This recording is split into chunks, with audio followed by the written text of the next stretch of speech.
I think Kulusevski is such a talent, like unbelievably talented player. Like when it comes to his decision making in the final third, which is definitely better than Saka's. When it comes to his accuracy,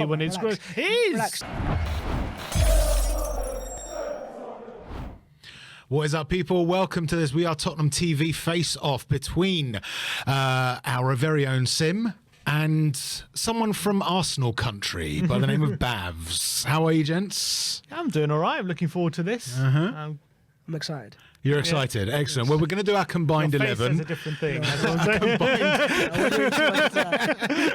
Yeah. I'm feeling really good. We're going to do a combined Spurs-Arsenal 11 for this North London derby. We're just going to go straight into it, okay? Yes. We've got the players lined up. We're going with a 4-3-3 formation. And so we will start. After much debate. Much debate, yes, absolutely. So we're going to start with the man between the sticks, okay? And we're going to go between Lloris or Ramsdale. Gentlemen, make your arguments. No, you're the home. It's the home game, so you can go first. Yeah. I've done this already. We said it last time. I haven't changed my opinion. I think Lloris is an amazing goalkeeper. Has had an amazing career as well. But I just don't think he has that same level of ability to play out of the back. And for me, that is a massive thing. Maybe not for everyone, but for me and the way my team plays and the way I want my team to play, you have to have a keeper that's able to ping balls out wide, to zing it in behind. And I think in terms of, you look at the best teams in the league. You've got Edison, you've got Alisson. If you're talking about keepers in terms of profiles, most similar to those two keepers, I think as great as Lloris has been, I think the game has evolved past him. It's a bit like Petr Cech. Amazing goalkeeper, and in history ranks pretty highly, but in the current day of football, he wouldn't work out because he doesn't have that same ability to play out of the back. So I have to give credit to Lloris. I think he is a very good goalkeeper, and I think it is harsh to leave him out, but I just think because of that ability to play out of the back, I'd go Ramsdale. For me, purely as from a goalkeeping standpoint, when it comes to reflexes, when it comes to positioning, when it comes to keeping the ball out of the net, Lloris wins hands down against Aaron Ramsdale for me. He's a much better goalkeeper. He does these things to a much higher standard. I actually think Ramsdale has had a bit of dip in form for the past, I would say, since like March time from last season. He hasn't kept up that very high standards he started his Arsenal career with. I think obviously his kicking, it's great. I in terms of compared to Lloris, but I don't think it takes him above Lloris in terms of an overall goalkeeper. I think, I think it helps Arsenal. First of all, I think Lloris, I think his long passing accuracy is actually better than Ramsdale's, interestingly enough. But that's by the by. I'll concede that Ramsdale on the ball has a bit more composure about him than Hugo Lloris, and he's probably more able to do that. But I think when you want someone in between the six to trust, and you want someone to make sure you're keeping the ball out of the net, I think it has to be Hugo Lloris, and I think he's a far better goalkeeper in that sense than Ramsdale. I think Ramsdale still has a lot of things to work on when it comes to getting beaten from range and things like that. I think he can be quite susceptible to that, and I think that's at the moment what's keeping him away from being on the upper echelon of Premier League goalkeepers in the Premier League, whereas I think Lloris is there. No, I agree in saying you could very easily argue Lloris has better reflexes in those goalkeeping aspects. I think he is better. I'm not even going to deny that. But I just think, I think Lloris is even a better goalkeeper in that aspect than Edison is. But who starts for Man City? Because Edison is just that ability to... I think it just shows the difference in styles. Your style of play is to keep the ball out of your net. Ours, for Arsenal, is to play on the front foot. And our keeper actually, weirdly, despite being a keeper, impacts our attack. How many times do you see Ramsdale knock it in behind to Martinelli? That's almost an outlet for Arsenal. If we had Lloris, he'd be amazing in terms of saves and that. But I think the modern-day goalkeeper kicking is very important. And it's become a lot more important than it used to be. As I said, Petr Cech, amazing goalkeeper. Better than Ramsdale, better than Lloris. But would he start for Arsenal right now? He wouldn't, because he can't play out the back. I don't think he would. I think he would. The key question, gentlemen, just to bring it to a point, is that it's who would you pick if you could only pick one of those two players? That's the key. Not necessarily to play in a particular system. I think it's a case of who is the better goalkeeper. What I'm hearing is Ramsdale's better for Arsenal, yes, but Lloris is a better goalkeeper. That's what I'm hearing. Yeah, that's what I'm hearing. I think that's what I said. I think Lloris has better goalkeeping ability, but I think it depends on how much you value playing out of the back. So clearly, look at amazing, like for example, Thibaut Courtois. He's not like amazing playing out of the back. Real Madrid, he's a lot better than Lloris. I know, fine, but he's not on Alisson level. He's not Edison level. He's not on elite.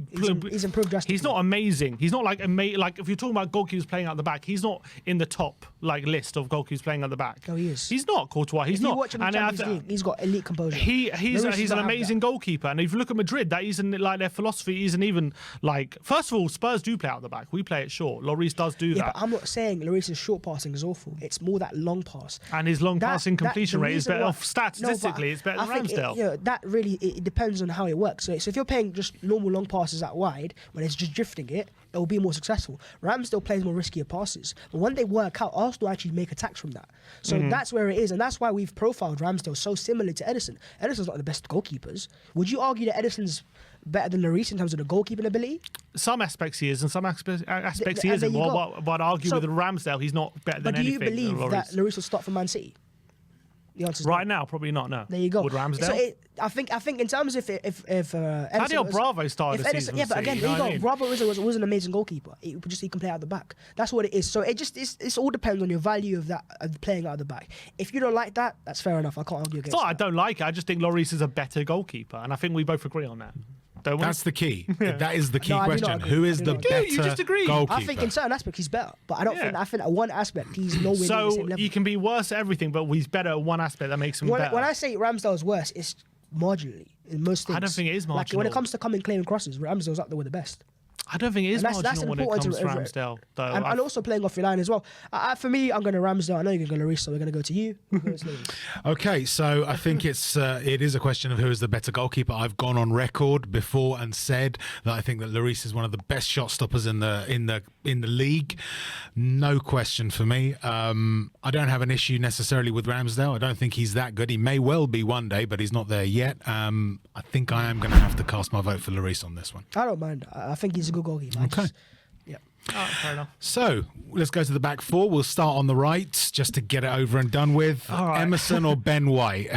Sim. Do you want to argue for Ben White? I'll Yeah, let you there's do the that. challenge. Each of you argue for the other side. yeah, I'll go try, on. I'll Emerson try. or Ben White? Sim? Look, Emerson, I'd love to argue for Emerson, and although I do think he's improved, like since he made his debut and stuff like that, he's clearly the weakest aspect of our team, and there's no getting away from that.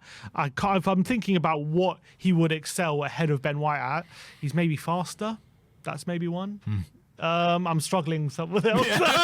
We'll just move on really quickly. Ben White or Emerson, Babs. Yeah. He's going to say Emerson now for some reason. I think Emerson's an amazing player, by the way. I think if you Yeah, give you him wanted to be in the time- Tottenham team as long as possible. exactly. Yeah. If you give him time and you trust his process, he'll be an amazing player. But no, I think, in all seriousness, Ben White has done actually pretty well. The fact that he's in this conversation, Tomiyasu's a very good inverted right back. So the fact that Ben White's keeping him on the bench shows that he's really adapted to that role. And for what Arsenal need him to do, he's doing it amazing. I think he's actually one of the most underrated fullbacks or players in the league right now. And I think comparing it to Emerson, I don't think it's really a debate. Could Ben White play the role Emerson is playing right now? Though I don't know. I don't know if he has the energy again, to it do depends that. on stylistic Because I've heard views. Ben White has had fitness problems with playing at fullback. I've heard like he's struggled a bit. I don't know about that. Like That's the first I've he's heard of like that. I've read like he apparently his stamina playing wing back is not like he's had to be substituted quite a few times. No, I think he's nursing injury. That's what it is. Maybe that's it then. Anyway, look, I'll concede Ben White, but I'm just saying, could White play wing back in our system? I don't know. Yeah, you're right. I think that's Yeah. a good it's a good point of view. Maybe at the next North London derby we'll be able to examine that. Okay, so I think we come down for Ben White at right back. Now Romero or Saliba? This is Almighty debate. Everyone, So- both of you want to jump in about this one. I can tell Arsenal fans seem to love Saliba Yeah, at the we do. moment. But all right, we'll go with you, Babs. Go on. Saliba or Romero? Look, I think they're both amazing players. So whoever comes out on top, it's an almighty battle. Romero has done it for a season in the league, but Saliba last year was a league young player of the year. That's no mean feat. The players before that is Tchouaméni and Mbappe. So that's a high standard to be at. He's playing for France now as well, and he plays in the back four. And I think if we're playing a back four, Romero has done it for Argentina. I'm aware of that, but I'm not quite sure if he's as good on the ball. Again, it goes back to that. I think in terms of defending ability, I think they're both pretty good. There's no weaknesses in their games. But in terms of on the ball, I think Saliba broke the record last year for most passes completed in League history. This guy's doing it at 20 years of age. That's a crazy stat. And even this year, I think he ranks in the top 2 percentile for passes completed and passes made per 90 minutes and long passes made. So Can I just interject very quickly? This isn't me taking sides. I just want, for the sake of clarity, you do have to realise that Romero was Serie A defender no, of the of year course, that's what I'm saying. the I'm not season denying before that. as well. So I think just Romero is a fantastic player, and if I was given an opportunity, I'd have both of them in the same level. But because we're comparing here, I'm going to go for Saliba. But again, if Romero makes it to the team, I'm not against that. He's a very good player. I'm not going to lie, Saliba, for me, he's a bit of a problem. He's a bit of an issue because I do think right now at 21 or whatever he is, 21, he's got serious ability, and he does worry me a bit because he's so tall in stature. He has that composure as well. But right now, Romero has kind of, his career trajectory has gone up like that, even more than someone like Saliba. Like as Rez said, Serie A Player of the Year a couple years ago. Then we signed him. He won the Copa America, Argentina's first international trophy. Was he not Defender of the Year, not Player of the Year? Defender of the Year, sorry. Okay, fair enough. Well, okay, yeah, Defender of the Year. He won the Copa America with Argentina, which they're all pining for because, you know, Messi never won an international trophy. It was a massive, massive thing. All they needed was someone like Cuti Romero to come into their back four, and it showed what a difference someone like him can make. Obviously, came to Spurs. We got Champions League football. He had an unbelievable first season for Tottenham, and now we're at this stage where he's one of the top centre backs right now in Premier League in the Premier League, and the Argentina fans absolutely love him. You got to remember what a shit show Argentina defence was before he went into it, and now they're looking like one of the favourites for the World Cup. So that's all down to what a quality defender he is. And in terms of his aggression, his composure on the ball, nothing phases him. I know it's similar with Saliba, but I just think even in a back four or a back three, Romero, maybe it's just an age thing because Saliba's still a couple years younger than him. But right now, I think Romero's just ahead of him. That's what I'd say. Okay. So again, we got a dead heat. Difficult. It's a close one because Saliba's good, man. He is. Yeah, good, I can't deny that Saliba is a good player. But even if I didn't believe it and went that way, I think I'd probably get lynched by every Spurs fan I come across. So it has to be Romero for me. I love Romero mainly because of his shithousery. To be honest, I love that aggression that he has. I love that. That's one thing he has over Saliba. I don't think Saliba's not as much of a shithouse as Romero. He likes to wind people up. Yeah, absolutely, and I enjoy watching that from a player because we've been too nice for far too long. So I think I'm going to go with Romero on this one. So our next centre-back candidates are Dyer against Gabriel. Sim?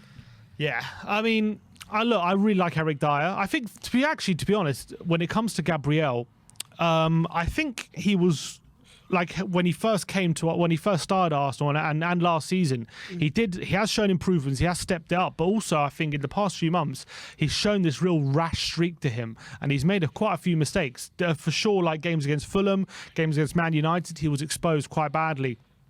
And I think maybe because of his age, people maybe give him a pass and think he's better than he is. But I actually think he's shown a few weaknesses, albeit he has been quite a good defender. When it comes to Dyer, I would say before Conte came in, I wouldn't even had a conversation about who's better between Dyer and Gabriel, because Dyer was just all over the place. But there's a reason why he's earned his England squad England squad's place back.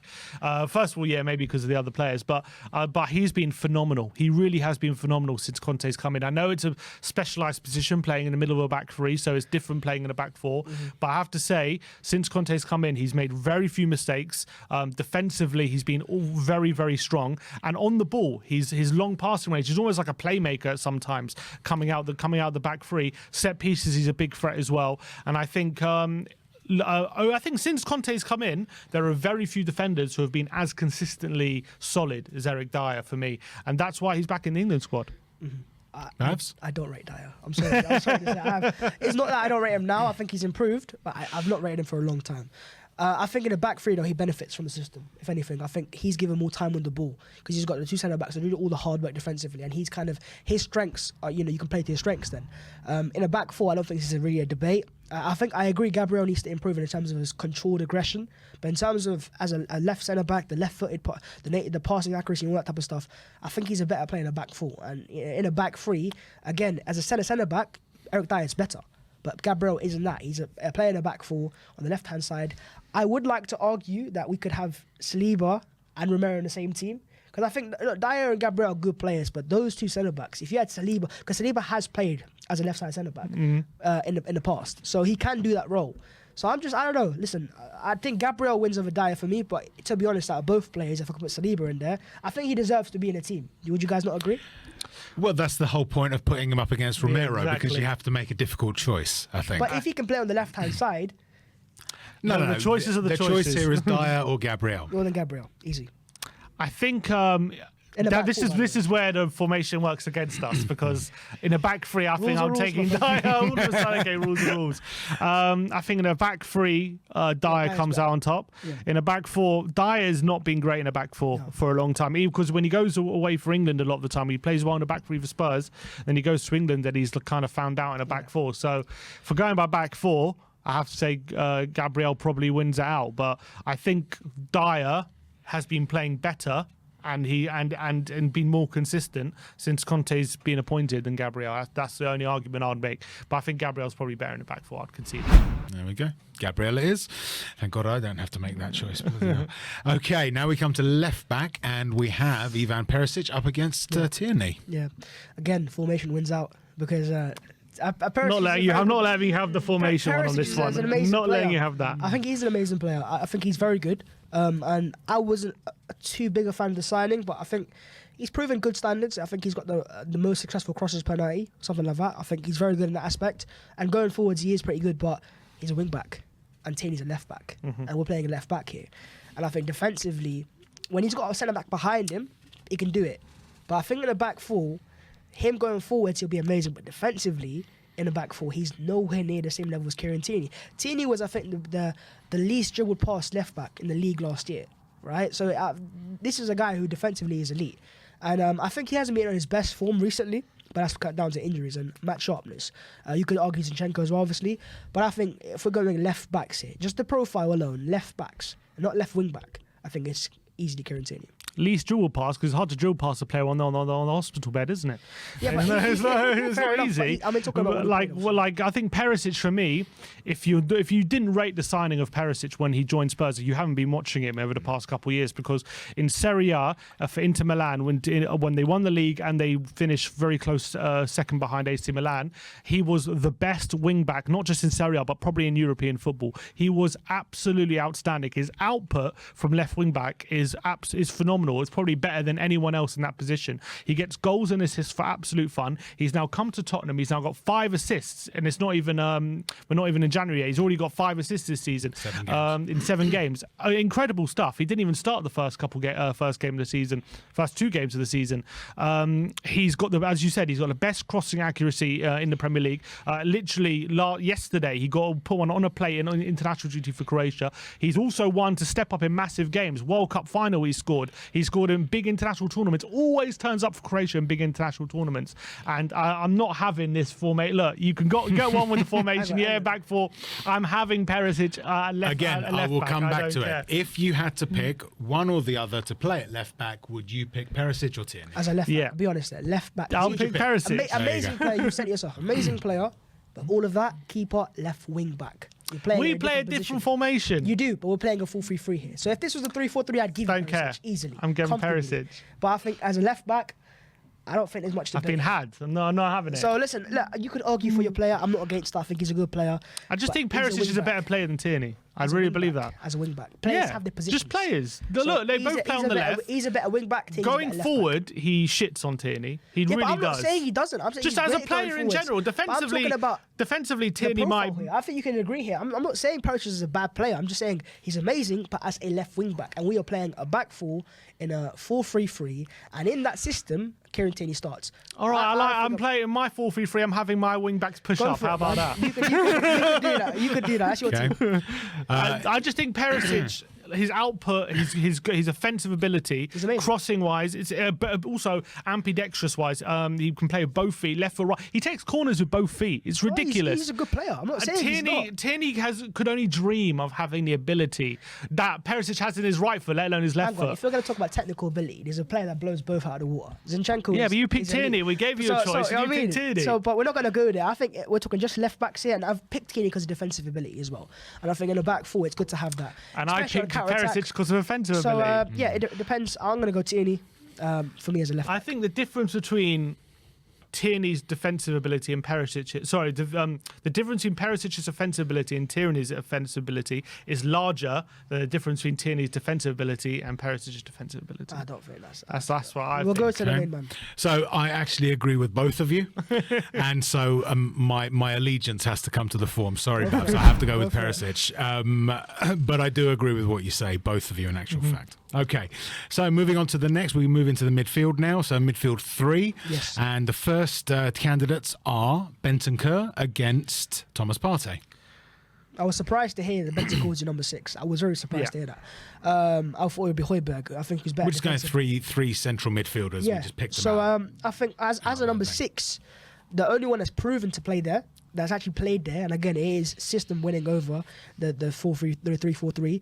I think I'd go Partey again, just because he's played there and he's shown he can do it. Whereas with Bentancur, he's played great as a pivot, but pivot and number 6 it takes time to adapt. Partey himself wasn't amazing there for first things first. He kind of has adapted to that role now. So yeah, as a number 6, that ability to play out the back, I think Bentancur's a good player, but I just don't think he's a number 6 on his own. And I think he's not as good defensively or in transition to cut off counter-attacks. If you're talking about a lone midfielder, when both your number 8s are pushing forwards and an attacking system, and you've got your attacking left wing back in Perisic as well. Yeah, we do. You need to have a better defensive player. And I'd go Thomas Partey.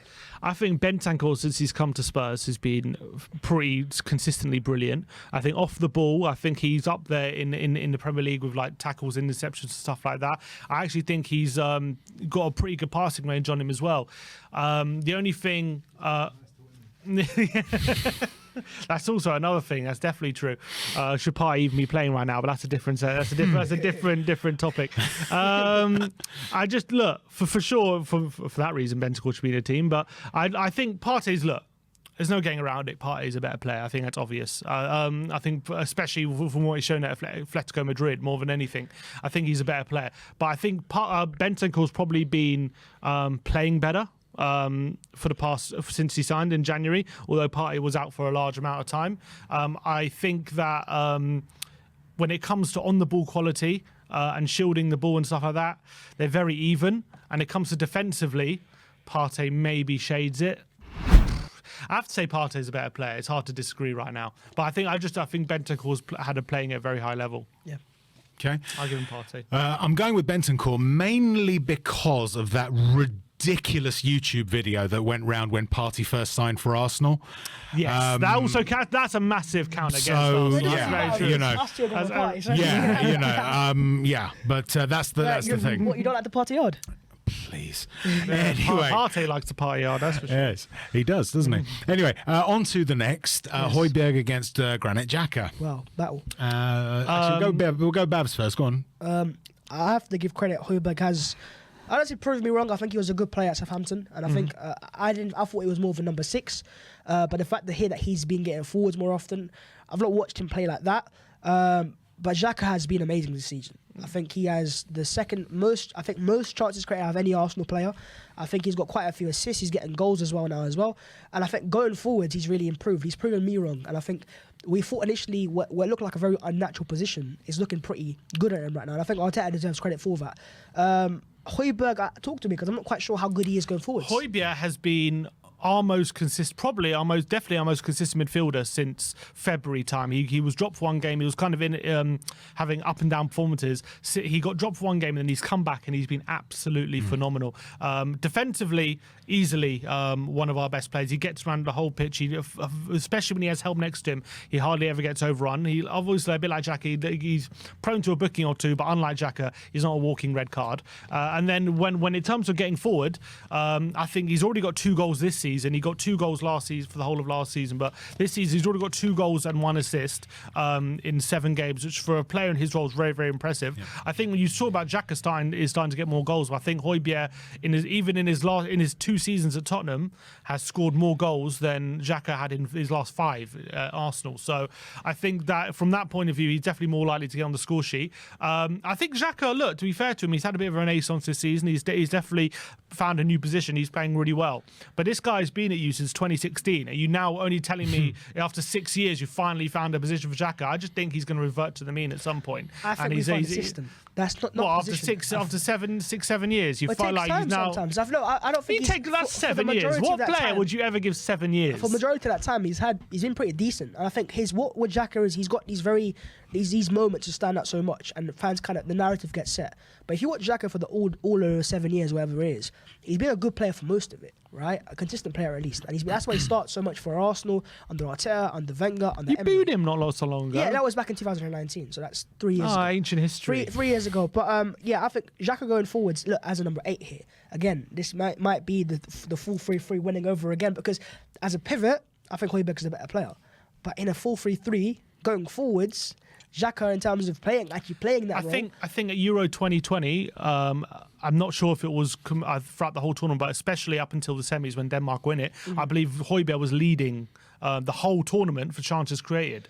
And that's the effect he can have, especially when I think it's because he's so aggressive off the ball. He can win the ball high up the pitch very often. Yeah. Xhaka isn't so great at that. He's more likely to foul the opposition. He might have improved a bit, but he's not on Højbjerg's level. And Højbjerg has taken 1 season to get Tottenham back in the Champions League. Xhaka's been there for 7 years now. Like, come on. How many Champions League games he played for Arsenal? That's a very bold statement to make there, because Xhaka's been part of a different team here. We don't have Harry Kane, Heung-min Son. We don't have those world-class players. You had Aubameyang, who got one golden boot. He was a very good player, but it was just one player, and we've had different systems. We've had different managers in that period of time as well. Yeah, so I know. I think Højbjerg is a good player, but in a 4-3-3, in the current form, it's an equal battle. You could go either way. I'm gonna go Xhaka because he can play. Actually, he's played there so far this season. He's in current form. There aren't that many better midfielders in what he is doing as that number 8. So maybe it is the bias of the current form as well. Yeah, I think maybe there's a lot of. But I'm willing to concede either or here. I think Xhaka should get in for my opinion. But if Højbjerg gets in, I'm not against that. Yeah, I have to back my guy Pierre. I think I've got to back Højbjerg as well. It's not just because of the issues with Xhaka. I think Xhaka is actually a bit of a liability. Whenever he plays, there's always that possibility of a red card because he's rash. But putting all of that aside, you watch Højbjerg for Denmark at Euro 2022 or 2020 as it was. You watch him play for Spurs at the moment. Yeah. You watch what he did when he was at Bayern before that. You watch what he did for Southampton as well. This guy actually does have a lot of ability going forward. Spurs deploying him more defensively doesn't actually mean he doesn't have the ability. And so for me, Højbjerg wins hands down, unfortunately. Okay. And now to the final midfield decision, Bissouma or Martin Odegaard? I think when it comes to chance creation, Bissouma is just another level. Oh, is he? Well,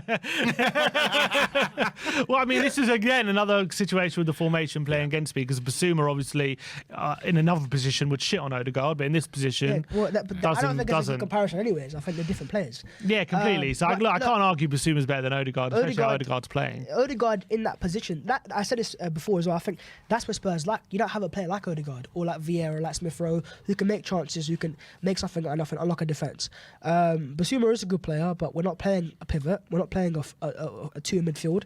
And as a number 8, going forwards, chance creation and control the tempo, I think Odegaard is the far better player. I guarantee when we get back to White Hart Lane, we are playing 3-4-3, and I do not care. I don't care about anything. We are playing 3-4-3 in the home game. I do. We've got a long time to that. So I see you playing the waiting game. Look, I'll concede. I'll give you Odegaard. Look, to be fair, I'm a big fan of Odegaard in terms of him as a player. I think he's really shone this season. I think he stepped up from last season. Last season he kind of was good, but he flattered to deceive a bit, even though he was still like involved in stuff. Now he's starting to add real end product, and that does scare me a bit. And I think he's a really talented player, and especially at a young age, being captain, clearly has a high leadership skills. So, like, I think he's a really good player, Odegaard. I concede at the moment. Although at the end of the season, we might be saying something different because I think Bissouma is such a good player, but right now he's barely played for Tottenham. So what can I say?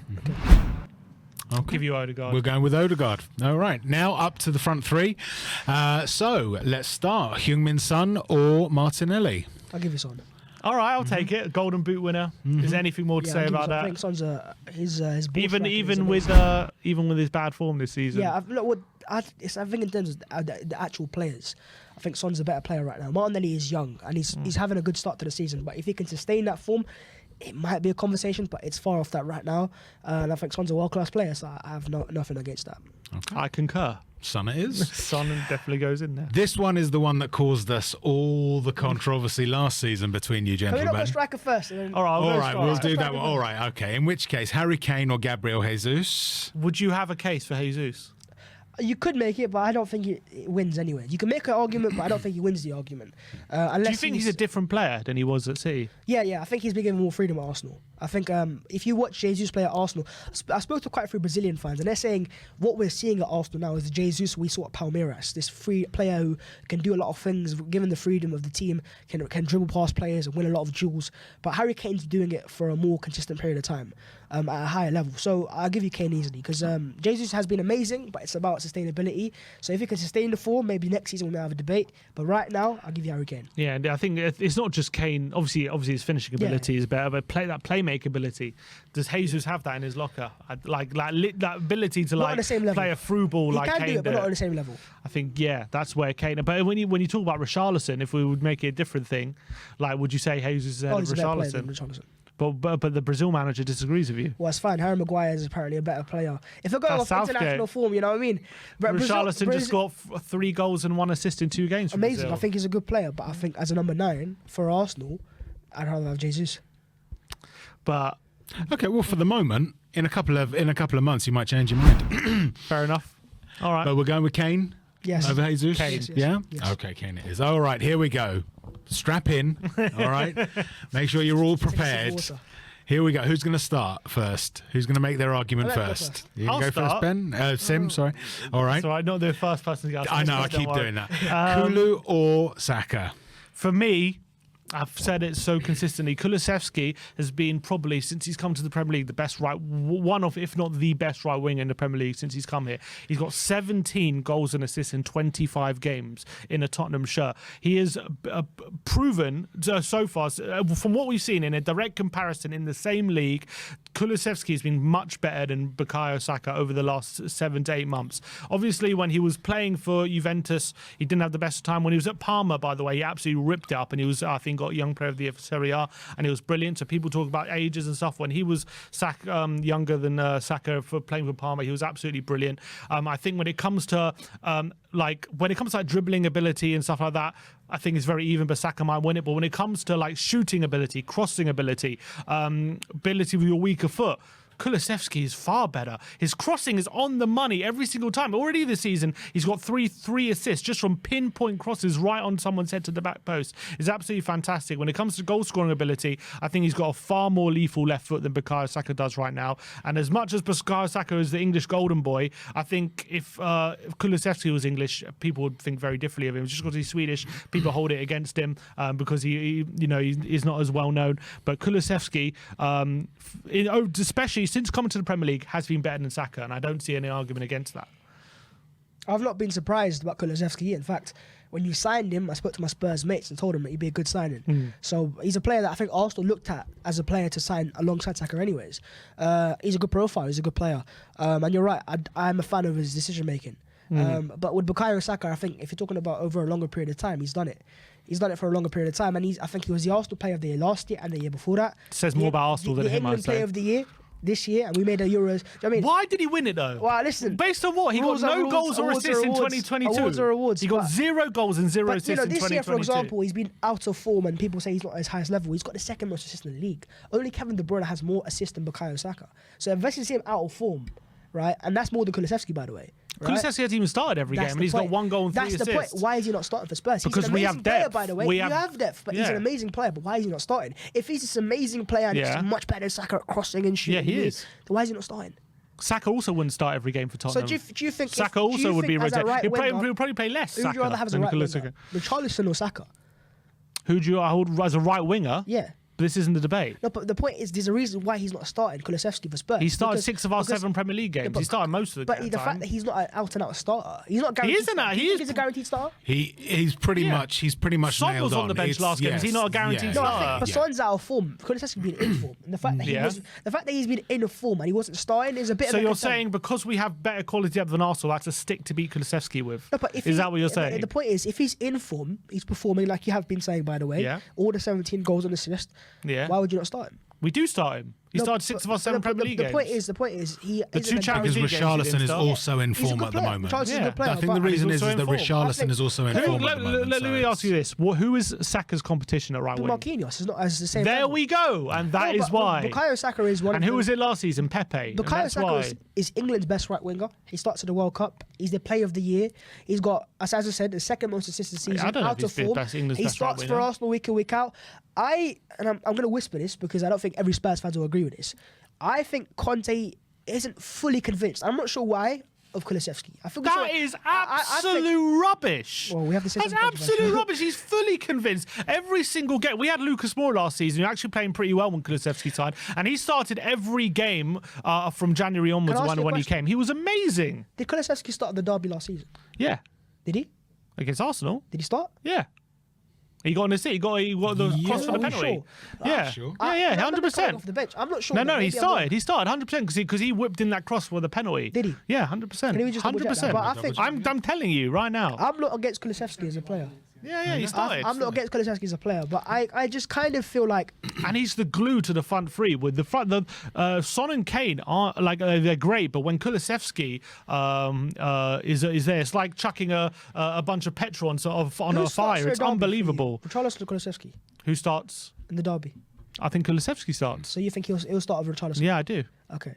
And I think Kulusevski is such a talent, like unbelievably talented player. Like when it comes to his decision making in the final third, which is definitely better than Saka's. When it comes to his accuracy, come when on, it's relax. good, he is. Relax. The way you put Saka, like he's much better. He's much better. He is better in certain aspects. Like Saka is better in other aspects. Yeah, I said dribbling ability. When you said, oh, he's just better than dribbling, but he's no. He is because Kulusevski has more carries into penalty area than any other player in the Premier League. Bukayo Saka and Kulusevski is an even debate, and it can go either way. That's how it should be. But the way you kind of brush Saka aside, like, oh, he's a much worse player shooting and crossing. Saka is a fantastic player in terms of game intelligence, where Kulusevski also thrives.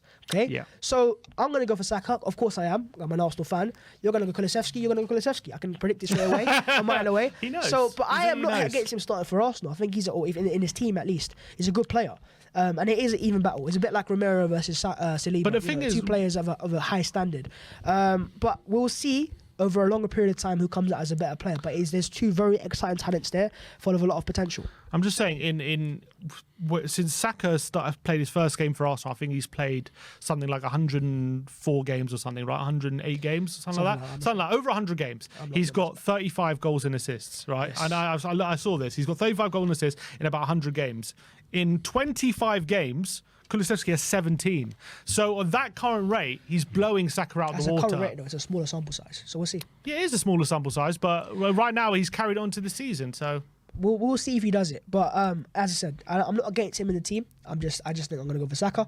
But that's maybe me being an Arsenal fan. Okay. So I'm going to, as you rightly guessed, Babs, I'm going to be casting my vote for Kulusevski. I have to. He's our ginger from Sweden, so unfortunately it's going to have to be Kulu. I'm sorry about that. Okay, and finally, It's not even a point of debate. Arteta or Conte? I'll give you Conte. I think he's right as of right now. He is a better manager than Mikel Arteta. But in the long term, who will be better at their clubs? You could argue for Arteta over Conte. But as of right now, who's a better manager? I think it's Antonio Conte. yeah, and I agree. And I think the fact of the matter is that Arteta this is his third full season. This is his fourth year? Third full season, isn't it? Third full season. This is his third full season. And he's still chasing that Champions League goal, whereas Conte got it in 7 months. And that's the difference, I think, between the two right now. And if I think Arteta wasn't capable of that. And I think, look, to be fair to Arteta, the fact that he's rode those bad periods and the team's actually improving and seems to be going in the right direction, that's credit to him. But the fact of the matter is, if Conte can do what Arteta is hoping after 3 years in 7 months, that just shows the levels, in my opinion. Yeah, but a trophy. Huh? Don't forget that. All right, want a didn't get a trophy. trophy. Just Yeah, don't forget but you want top 4 this season. You don't. The Arsenal fans No, don't we do sing want and top Tottenham four. on their way No, to Arsenal on we their do way want to an top FA four. Cup, We do want they? top four. They say Arsenal on their way to Champions League. But That's what right they now, sing. You would kill for an FA Cup. Don't lie. And you would kill for Champions League. No, I would. Exactly. So you've got what we have. We've got what you have. I'm happy with Champions League.